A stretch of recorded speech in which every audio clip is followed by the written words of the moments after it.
Pretty much everything that NBC News and the New York Times have told you about the war in Ukraine is a lie. The Russian army is incompetent, they claim. Ukraine is a democracy. Vladimir Putin is Hitler and he's trying to take over the world. Thankfully, the Ukrainians are winning. None of that is true. Every claim is false, the last one especially. The Ukrainian army is not winning. In fact, it's losing badly. Ukraine is being destroyed. Its population is being slaughtered in lopsided battles with a technologically superior enemy, or scattered by the millions to the rest of the globe as refugees. Ukraine is running out of soldiers. As that happens, the question will inevitably arise, who's going to replace them? If the Ukrainians can't beat Putin, who will? The answer, of course, will be us. American troops will fight the Russian army in Eastern Europe. That's most likely. And the assumption is we'll win. But will we win? Probably not, says former Army Colonel Douglas Macgregor, a decorated combat veteran who advised the Secretary of Defense in the last administration. The U.S., says Macgregor, is on the brink of a catastrophic war that could very easily destroy us. Few Americans seem to understand that, but they should. Doug Macgregor is now the CEO of Our Country, Our Choice, and we sat down with him recently. This conversation is worth hearing. Doug Macgregor, thanks for joining us. How would you assess and describe the state of the war in Ukraine right now? That's an important question, and not enough people have good answers at this point. I think all of the lies that have been told for more than a year and a half about the Ukrainians are winning, the Ukrainian cause is just, the Russians are evil, the Russians are incompetent, all of that is collapsing. And it's collapsing because what's happening on the battlefield is horrific. Ukrainians now, we think, have lost 400,000 men killed in battle. We were talking about 350,000 a few months ago. Within the last month of this supposed counteroffensive, which was to sweep the battlefield, they lost at least 40,000 killed. We don't even know how many people have been wounded, but we know that probably upwards of 40 to 50,000 soldiers are amputees. We know the hospitals are full. And we know that Ukrainian units at the platoon and company level, that's with anywhere from 50 to 150 to 200 men, are in piecemeal fashion surrendering to the Russians. Not because they don't want to fight, it's because they can't fight anymore. They have so many wounded, they can't evacuate them. And commanders are saying, well, if I can't evacuate my wounded, I'm going to surrender because otherwise the wounded will die. And so they call the Russians, and they all speak Russian, and tell them on the radio, look, I've got 50, 60 wounded here. I'm going to surrender because I don't want them to be killed. And the Russians from the very beginning have always treated the Ukrainian soldiers very fairly and very gently. And so they know they're not going to be abused or mistreated. They know they can actually be exchanged for Russian prisoners in the future. So they're surrendering. And I think we're going to see this army that we've been spending so heavily on increasingly melt away. And at the same time as we're talking, if you look at this long banana-shaped strip of territory in southern Ukraine that the Russians control, if you go to the northeastern corner of that, south of this city called Kharkiv, there are major offensive operations taking place there right now. And the Ukrainian forces are being swept away in front of the Russians. And again, all of this happens in a way that is just not reported in the West. And in the meantime, rather than admit that this is a terrible tragedy that should be ended on humanitarian grounds, if no other, that the killing should stop, as President Trump said, stop the killing, we're going to continue. And this puts the Russians in the unhappy position of marching further west, because from the very beginning, Putin and his advisors were never interested in a war with NATO or the United States. That's why you've had such incrementalism, this slow grind of movement forward, defensive operations for a long period to build up the force, and then continued offensive operations.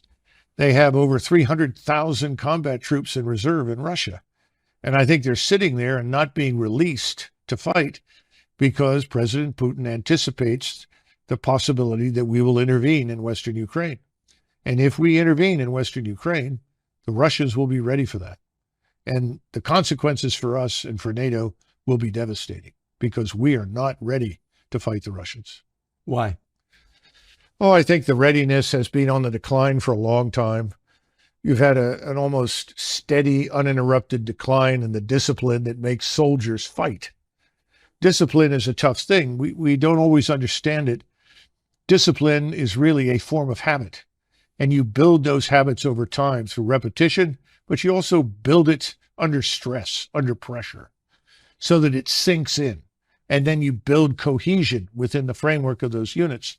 You don't build cohesion when you're dividing the force on racial grounds, when you're pushing people who are clearly unqualified up the ranks to command, when you're rewarding people for anything other than demonstrated character, competence, and intelligence. All of those things are demoralizing, destructive to military establishments. The Army and the Marines are suffering with it. So is the Air Force and the Navy. And there's no easy fix. And these cracks that are just cracks at the moment will become giant fissures if you go to war. So you spent the bulk of your adult life as an Army officer, went to West Point, commanded troops in battle. You're a combat veteran, decorated. But you entered the Army right at the tail end of Vietnam. That's right. When it was famously at its nadir. Yes. How would you compare the readiness of the current U.S. Armed Forces to, say, 1975 at the end of Vietnam? I think that in terms of morale and discipline, we are close to where we were in the late 70s. We have a lot of people that are confused about what needs to be done. We've lost a sense of what's right.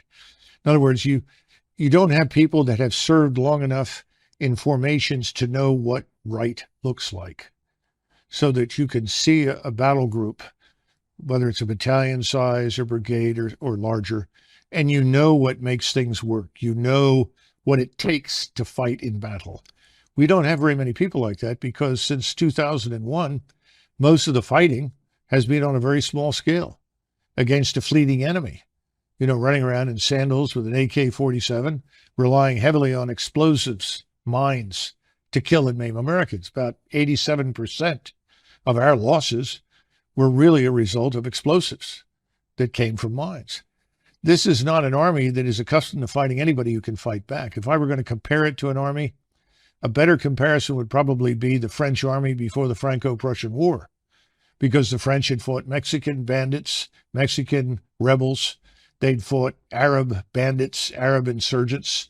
They'd had a little experience fighting disgruntled, demoralized European troops, Austrians in northern Italy, but they hadn't faced a truly modern enemy.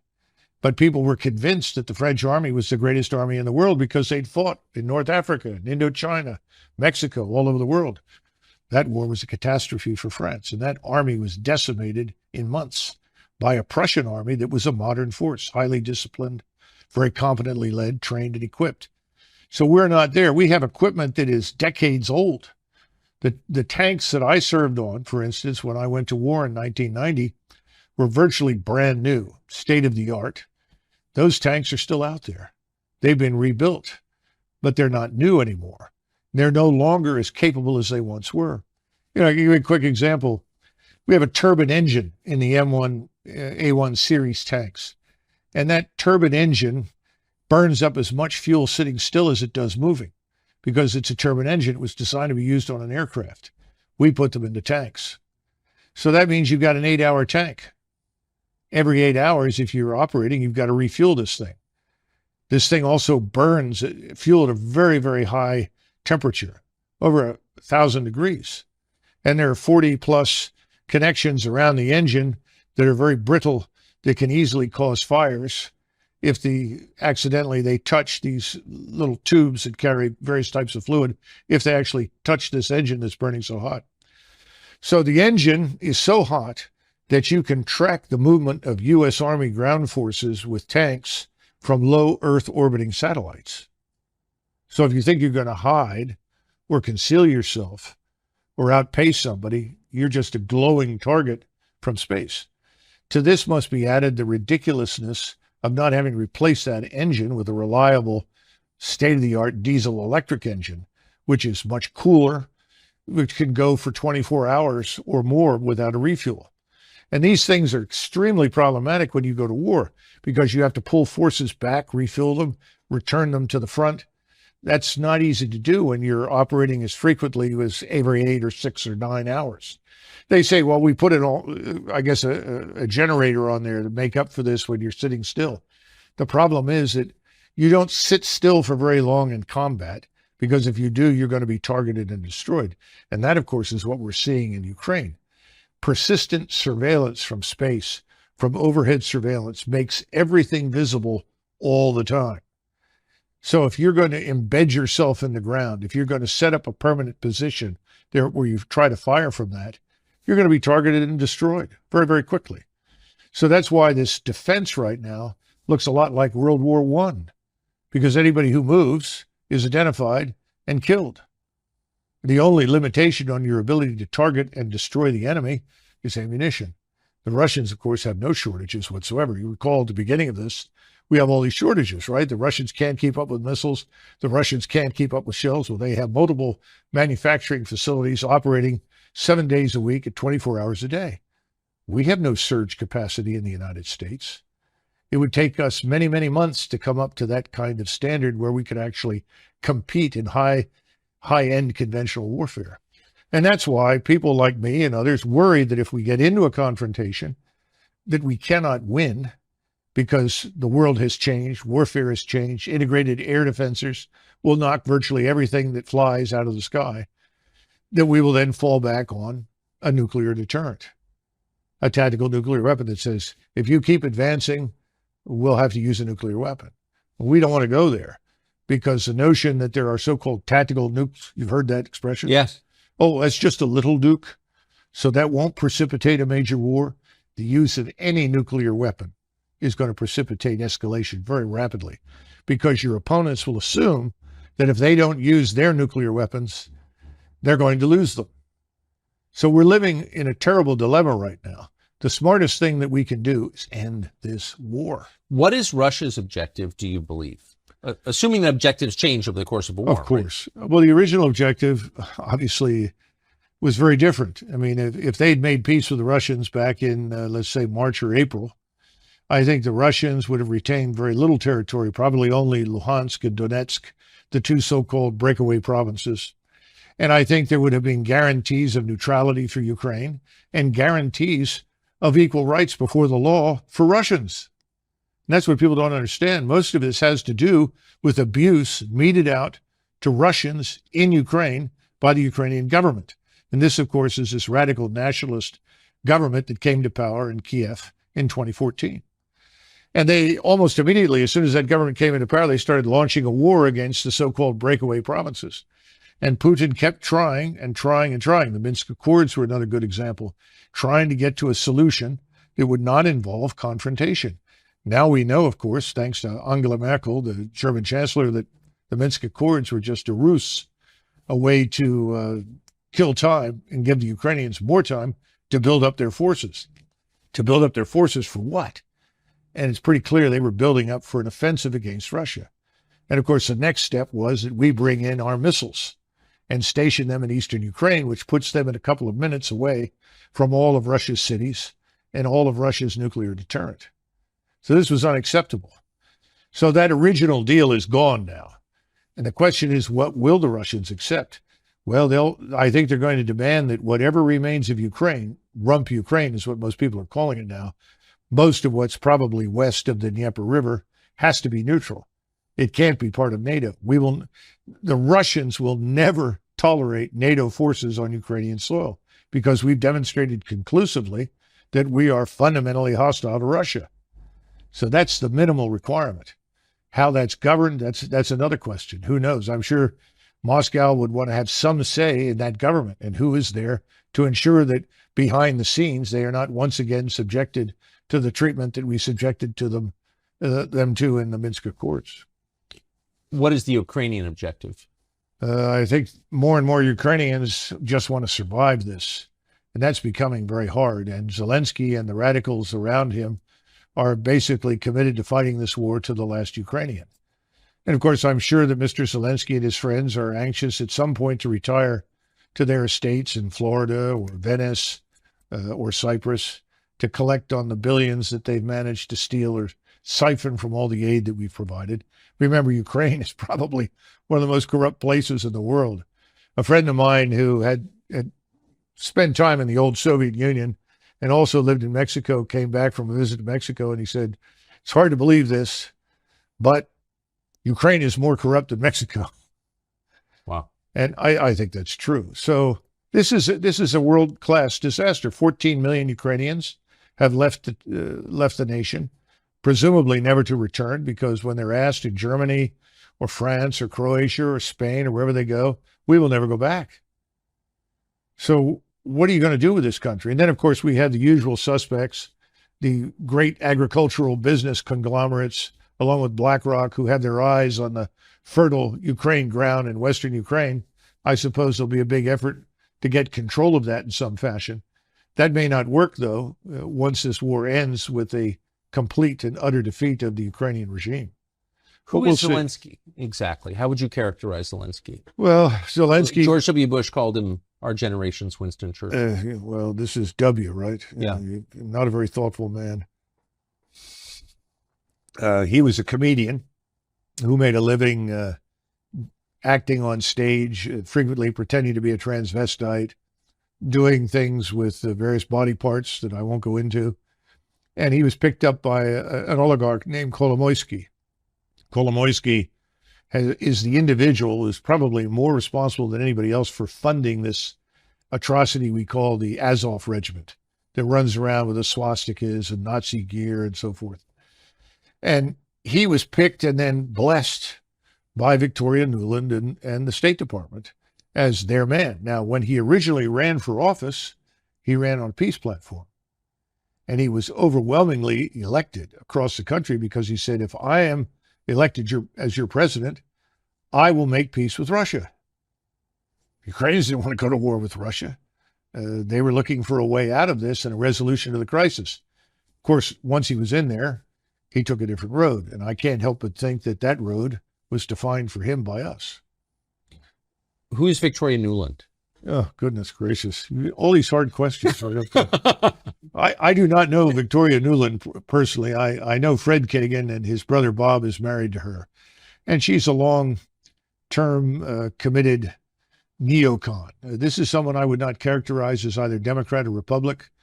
These are people with this agenda, and the agenda says until the entire world is garrisoned by U.S. forces and is converted forcibly to some form of democracy that we approve of, the world will not be safe, and we must continue to fight. And I think in the case of Russia, Russia has special appeal because I think these people have ancestors who came from that region of the world and have a permanent axe to grind with the Russians, which of course I don't.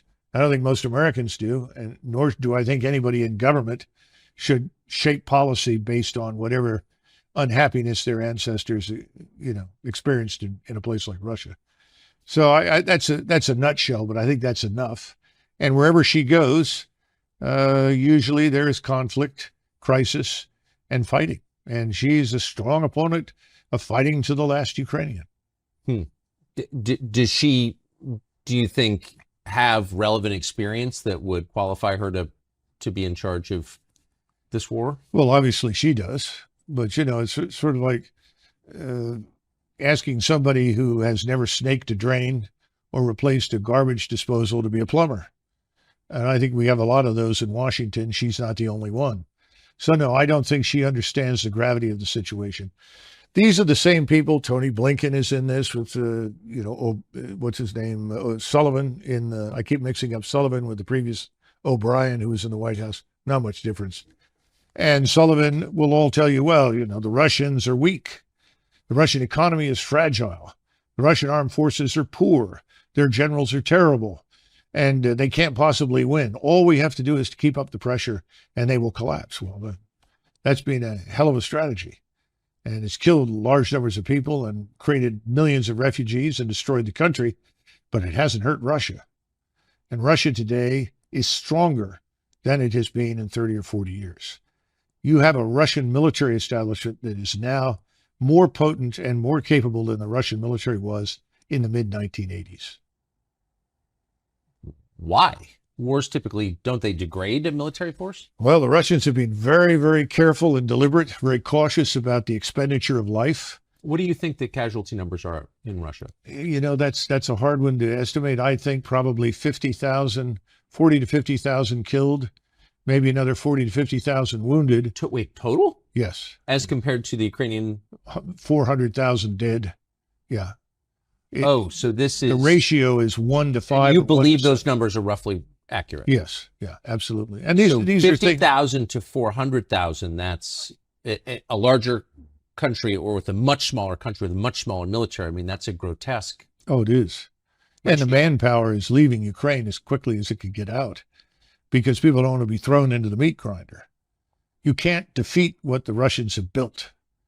They were the first back in the 1970s to understand the criticality of linking intelligence, surveillance, reconnaissance in space, as well as on land and at sea, with strike weapons.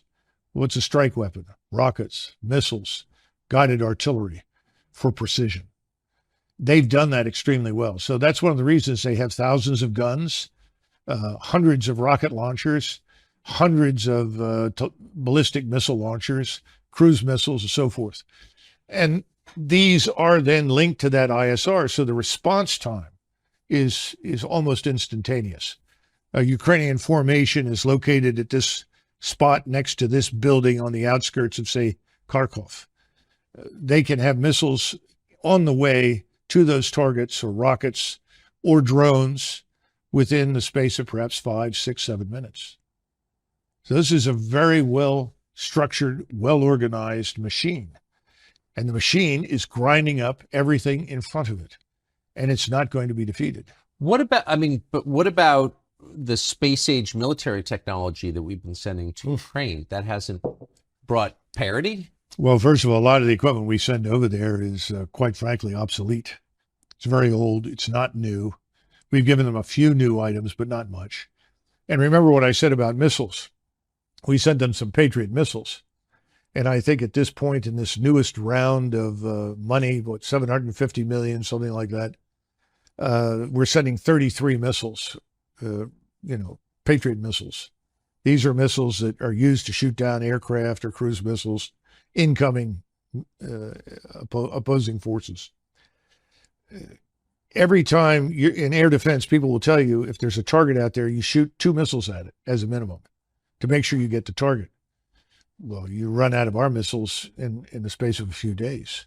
33 missiles will be gone in 2 or 3 days.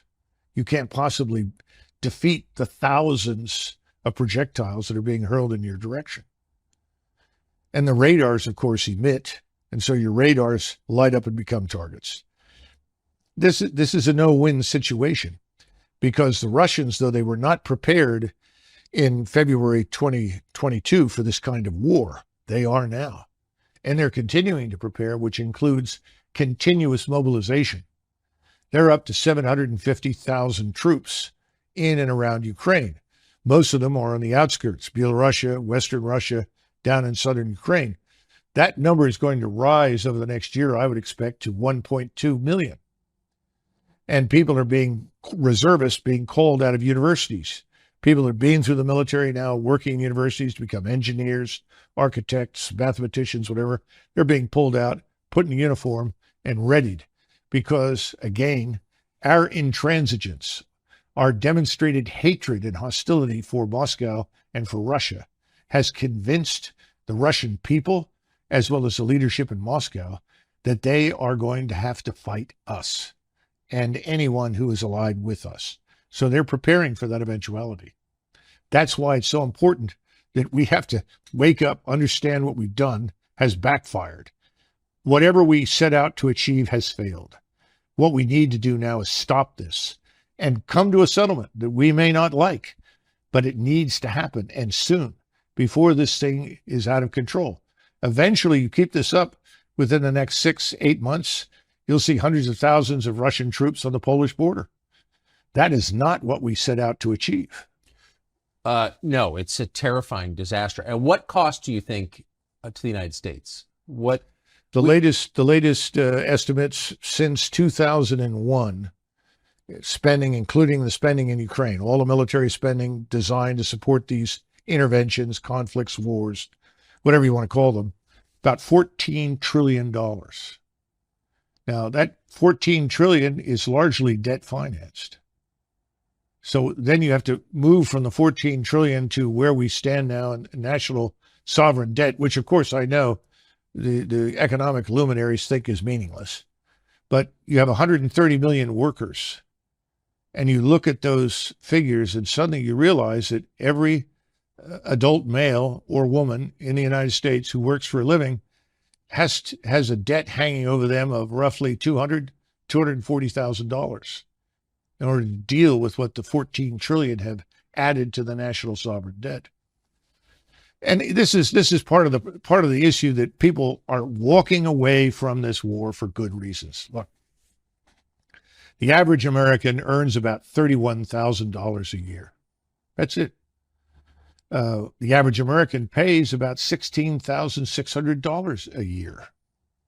Now, the people in Congress, this doesn't affect them or in the Hill or inside the Beltway. We're talking about the real Americans who live out there who are scratching out a living. Keep in mind that a person who works all his life and then tries to draw on Social Security can expect a monthly payment of probably $1,400 if they're lucky, $1,400. We hand every alleged asylum seeker, illegal migrant pouring in through the border in Texas or wherever else, we hand them when they get there $2,200. And we put them on that $2,200 diet from there on out per month. Yet somebody who works all his life, retires and draws Social Security gets $1,400. The Afghans who were hanging on to the planes in Kabul trying to come to the United States, when they arrived, they received $2,200 a month. Now, if you can make sense out of this, please try, because I don't think most Americans can make sense out of this at all. And that's one of the reasons people have said, not because they know anything about Ukraine. Most Americans don't. If they knew anything about the history of Eastern Europe, they would all say, get out. Because the wars and the blood and the hatred that have been characterized to that part of the world for hundreds of years is something we can't sort out. We can't fix it. We shouldn't try to arbitrate it. We don't know anything about it. We shouldn't be in this, is the bottom line. I think Americans have figured that out. But now they're beginning to look at the numbers and the figures and they say, what happened to consent by the governed? Instead, we have contempt for the governed. Whatever the governed want, they don't get. Who gets it? Well, the donors get what they want. You know, somebody was joking the other day and said, you know, Doug, if the donors were cannibals, they'd feed the American people to them. That's the attitude in Washington, D.C. What's the donor want? Give me more money. It's a catastrophe. It's the destruction of our whole republic. And I don't think people realize how far gone things are. A lot of Americans sense it. And I think we're on the path to some sort of national come to Jesus moment where we're tired of being the contemptibles. We want to have a say in what our government does, and we really don't have it. You mentioned the donors, and we just had a conversation with Vivek Ramaswamy running for president, Republican side. He's rich, and so he doesn't need big donors. But he has said publicly that he can't get money from any big-time Republican donor because his position on Ukraine is similar to yours. He doesn't buy the NBC News version of the Ukraine war. Why are donors on both sides so attached to a war that's clearly hurting the United States? Well, first of all, you've got to go through and identify the donors. What's their background? Where did they come from? And why do they feel the way they do? I think there are more personal issues here than we realize with many of them. Secondly, you have to look at the monetary benefits to them. If they're it's not just being heavily invested in the defense industry. You've seen that report from the Oakland Institute, which talks about arable land in Ukraine, the breadbasket of Europe, some of the richest, most fertile soil anywhere in the world. A friend of mine who's Ukrainian said all you have to do is take an old boot, stick it in the ground in Ukraine, come back in 6 months and something grows. the boost transformed into something you can eat. He said, that's how fertile this is. So there are people that are interested in getting control of it. Oligarchs. They call them oligarchs in Eastern Europe. I'm starting to think that we should talk about oligarchs in the West. Well, of course. Because they're also invested in this. They have an interest in it. So that's part of it. Then, of course, you have the advantages of people on the Hill. You have somebody like McConnell who says, we're so fortunate that we're doing so much damage to the Russians. This will set them back for 10 years. They've lost all this equipment. The Ukrainians have done a great job. Well, of course, all that's a lie. That's a blatant falsehood. And then he follows up by saying, and we're offloading equipment so that we can replenish with newer equipment. Well, unfortunately, the new equipment we're going to buy looks an awful lot like the old equipment. So you're not necessarily getting new top-of-the-line material. You're just getting new versions of what you've already got, which, of course, is what Congress wants. Unfortunately, that doesn't prepare you for a future war because your probable opponents are investing in very different capabilities from the ones that you have. And remember, again, all the things that we once monopolized, all the precision, all of that's lost now. Everybody has it. There's nothing that we can do that they cannot also do in Moscow, in Beijing, and probably in many other countries that we don't even know about yet. But of course, it all means money. You know, where does the money go? Does it go into the Defense Department? Sure. But then it's transferred over into industry. And industry then contributes money to PACs. And the PAC money goes where? Back to the Hill. So it's a wonderful sort of recycling machine where the wash is washed again and again. Now, what happens in Ukraine? Well, the equipment shows up. Some of the equipment reaches the troops. A lot of it is sold off, ends up in arms bazaars like Kosovo, or we see it now being used by the drug cartels. We saw somebody working for one of the major cartels that is also involved in human trafficking walking around with a Javelin missile. The whole kit. Well, where did that come from? Well, it came from Europe. Probably may have gone from Europe to Afghanistan, Europe to North Africa, Europe to the Balkans, and then over into the United States, south of the border. You can't be the only person who spent your life as an Army officer who's reached these conclusions. Like, what are they thinking at the Pentagon? There have to be people who have come to the same positions. Tucker, we have right now, I think, 43, could be 44. It's usually 43 or 44, 4-star generals and admirals. You have to think about that. We have a force of 1.1. It seems like a lot. Well, let me explain just how much it is. We have 1.12 million people in the armed forces. In other words, you add up all the armed services, that 1.12 million. In World War II, at the height of the war, end of 42, beginning of 43, when we had 12.2 million men under arms, we had 7 4-stars. 7 4-stars. I can tell you who they were. You had George Marshall, Chief of Staff of the Army, Douglas MacArthur commanding in the Pacific, Eisenhower commanding in Great Britain and in the European theater, Hap Arnold for the Air Force. Unofficially, he was the vice chief, but he was effectively commanding the air forces. And then you had Leahy, who was in the White House. Admiral Leahy as the liaison officer. He was effectively the unofficial chairman of the Joint Chiefs for FDR. Then you had Nimitz and King. King was the CNO, and Nimitz commanded in the Pacific. Now, somehow or another, with only 7 4-stars, we managed to survive the greatest, most destructive war in history, and fortunately end up on the quote-unquote winning side. Now we are blessed with 43 to 44 4-stars organized into multiple commands designed to blanket the globe with American military power and interest. I think it borders on lunacy, especially since we don't live in the world of 1920, 1945. This is the 21st century. Today, if you have forces forward, they're easy to identify, easy to target, easy to destroy. So what's the point of having a lot of forces forward? Well, we can always reinforce them. No, you can't. How do you get across these vast oceans, the Atlantic and the Pacific, when your opponents have submarine fleets? How many ships do they have to sink, supply ships, transports, before everybody says, that's it, we're not going? Same thing true for aircraft. Well, we have better aircraft. We may have better aircraft, but we don't have very good air defenses. We've neglected air and missile defenses for years. In the Army, they always treated theater air and missile defense as sort of the redheaded stepchild because we haven't fought anybody that compelled us to defend ourselves from missile and air attack. Well, those days are over.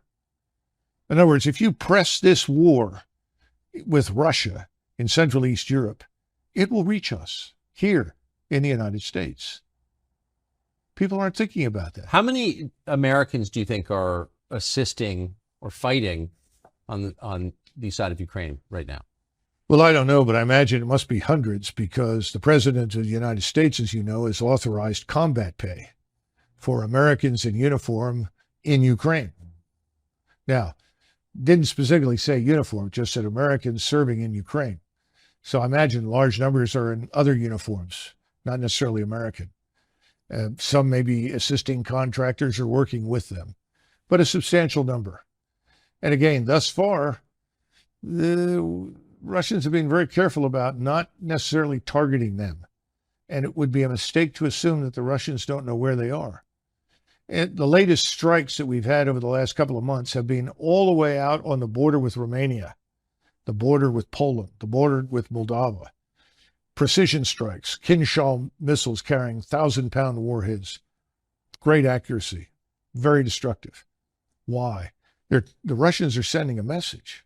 If you think you're going to hide from us if you come in here, you're not going to do that. If you cross these borders, we will annihilate you. You'll never get to the Dnieper River. We won't permit it. And we need to come to terms with these realities because we can't defeat it. And see, this is the sad part.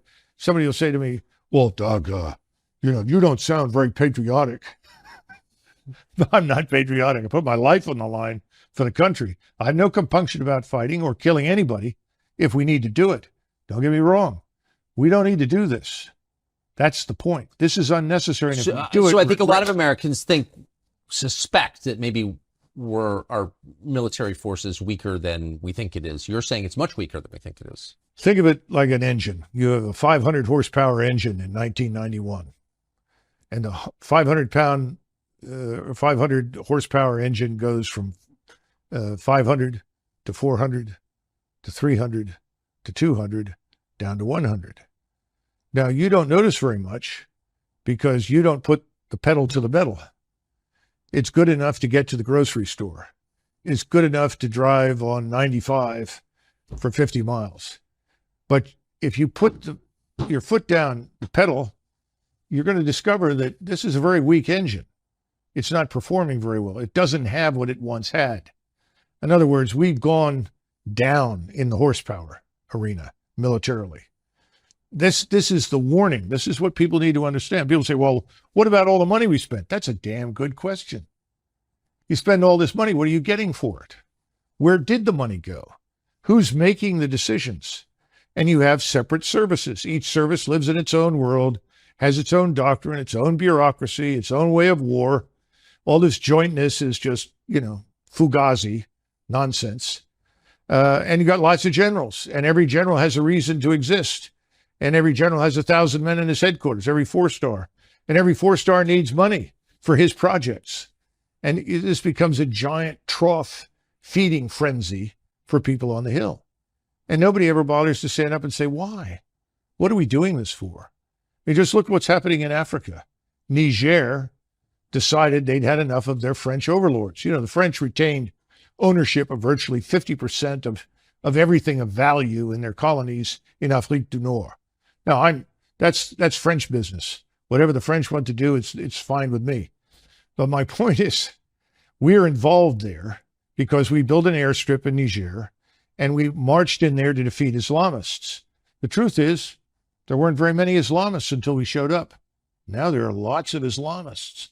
What's wrong with that picture? And now it turns out the whole population, in addition to hating the French, has decided they hate us. So we've had a coup in Niger. It's now being backed by the Algerians, as well as the neighbors. And people are saying, well, We trained them. We gave them assistance, and they're turning on us. Oh, it must be the Wagner mercenaries. There aren't any Wagner mercenaries in the place. In other words, that we may have gone in there and blown it on our own, made mistakes of our own, backed the wrong horse, whatever you want to call it, doesn't occur to anybody. Well, it must be those Russians, or maybe those pesky Chinese. We have this unfortunate habit of seeing ourselves as always wearing the white hat, always doing everything right, and we miss the truth. And the truth is, soldiers, sailors, airmen, and Marines do what they're told. They'll go wherever you ask them to go. They'll put their lives on the line. But it doesn't always make sense. And sometimes it may be for profit, not for national interest, not for the interests of the American people. And that's the problem. And no one's been watching this thing. They see the flag, everybody salutes, everybody listens to the music, everyone's enthralled. But the old 500 horsepower engine is gone. We're down to 100 horsepower. And the 100 horsepower engine is trying to make it all over the world. It's not going very well. And we haven't even talked about our economy, obviously. Given all of the, I mean, what you're saying is horrifying. And some of it, with respect, does seem kind of obvious. Almost nobody in the Congress is saying what you are saying. Chris Christie never served in the Congress, but he was a governor. He's been on the national stage for quite a long time. He's running for president now. He recently went to Ukraine to meet with the world's highest paid actor who runs it. I think we have a clip. I believe that the overwhelming majority of the American people understand that we need to be with Ukraine on this fight. Do you maintain the current commitment? Do you expand it? How do you respond to that? When we were in Vietnam, I was 16, and I remember General Westmoreland telling everyone, if we don't fight these people in Vietnam and to fight them here, we'll be fighting them in Los Angeles and in all our major cities. So we have to stay here and win this, or that's what's going to happen. A lot of them did go to Los Angeles and build thriving businesses, actually, in the end. Well, my hat's off to them. That's fine. I have no problems with that. But I think it's a lot of nonsense, you know. And it's the same thing with Ukraine. But Chris Christie's not stupid. He's very dishonest, obviously, but he's not stupid. Well, he has donors. That's what that is. Of course. Where's he going to get his money? Well, there, Governor Christie, we want this war in Ukraine. We want to see that man Putin removed. We got to get rid of him and his regime. Why? Well, you know, it's not democratic. Most of the world is not democratic. There are a lot of people that don't think we're very democratic anymore. We're not. So who are we kidding? I think Americans are waking up. And Christie is probably there for name recognition and more money, but I don't see him winning anything. No. But he does, I mean, in a blusterier way, he's expressing the same thing that the rest of them, Nikki Haley and all the rest, are well, saying. Doesn't this also divert attention from far more serious matters here at home? It really does. What does it cost Christie to say, we have to beat those Russians? Nothing. It doesn't cost him anything. It costs the country a great deal in terms of money, prestige. What Fitch just downgraded our credit worthiness one more time. And people say, oh, it's not a problem. You know, the bond yields are on their way up and prices are on their way down. When is the Treasury bond fire sale going to happen? When do banks offload these Treasury bonds that they bought when they were at zero interest because they're now worthless? What's going to happen in China, in Japan, in Saudi Arabia, where they have lots of bonds? I mean, we're fragile. We're vulnerable. Nobody even mentions it because nobody wants to fess up and tell the truth. We've overreached. We're running on fumes. What about this economy? What are we building? What are we producing? You know, that's what made us a great power between 1865 and basically 1920. That's when your industrial base was created. That's when you had people like Edison and Tesla, Rockefeller, all these people. They were tough and they were intelligent and they were effective. The only person I see out there now who's remotely like that is Musk. He's building something. He's creating something. When you do that, you create employment. I don't see that happening. High-tech startups? The hell are they? What are they doing for us? A new app on your phone? We've got to wake up and say, oh, well, AI is better algorithms. Better algorithms do not replace human beings, and they don't necessarily create opportunity for people to work. We've got to think this thing through very carefully. We haven't done that. What about our energy sector? Oil, gas, we've killed it. We have what, half the refineries we once had? California had something in the neighborhood of 43 or 44 refineries. They're down to 23. How long before suddenly we're in another energy crisis and we need to rapidly refine fuel? Can we do it? Well, the answer is it's going to be tough. The same thing applies to Raytheon. We want 200 missiles and we want them now. Well, we have no surge capacity. There's no excess capacity built into anything. What are we going to do with this scientific industrial base? What about our agricultural sector? What are we doing for that? High-end manufacturing is dead. We need to repatriate lots of industries. That's what President Trump talked about. We absolutely need to do that. People say, well, we want free trade. Well, I'm 100% for free trade as long as it doesn't kill us. But if it kills us, then I'm for protection. I think we need to understand how we got where we are today. I don't see anybody talking about that. And I think Americans are beginning to turn these people off. Democrats, Republicans, it's the uniparty. Who are we kidding? What are they doing for us? The swamp gets bigger and richer. The rest of the country gets poorer. I don't see any good outcome right now from any of these candidates. Perhaps I'm too harsh, but that's the way I feel. Last question, and it's more a piece of tape that I want to get you to respond to, but I think it's come to a lot of people's attention. This is just so perfect that one of the spokesmen for the Ukrainian military is an American guy, leftist, dressed up like a woman, who's now wearing a Ukrainian army uniform and talking about killing Putin. Watch this. If you look at Putin's mouth, you'll notice that blood drips from it. He's a vampire, carrying out genocide against both Ukrainians and Russians alike. Vlad Putin bathes in the blood of innocent children and enjoys it. And this is why the dictator of the Russian Federation must be deposed, and why peace talks have to be focused on President Zelensky's 10-point peace formula and the full liberation of Ukraine. There's something so perfect about that, the convergence of every ugly anti-human trend in modern Is that a transgender life. person? That's a guy with fake breasts, yes. Yeah, that's interesting. Well, I think everything else is fake too. We estimate that at least 60,000 children from Ukraine have disappeared, vanished since this war began. Where are they? What about all of the women that have been sold into prostitution that once lived in Ukraine? This war is a catastrophe. The people bathing in blood are in Kiev and Washington, not in Moscow. And this sort of thing is going to play well until it can't. And that's the sad part. We're going to see this whole thing collapse and implode. It's coming. And with it, NATO? I would think so, because the Europeans right now, Germany is well into a recession. It has systematically deindustrialized itself by casting its lot with the anti-Russian crowd. And remember that in Europe, it was not very difficult to supply stereotypes left over from the Second World War of the Soviet armed forces. The Soviet army was, an exercise in barbarism and savagery, mass rape, you name it. It was terrible. That's not Russia today. Russia today is a very different society, very different state. And that's been Putin's effort from day one. He's been interested in restoring Russia as an Orthodox Christian state with a true national identity and a strong national culture.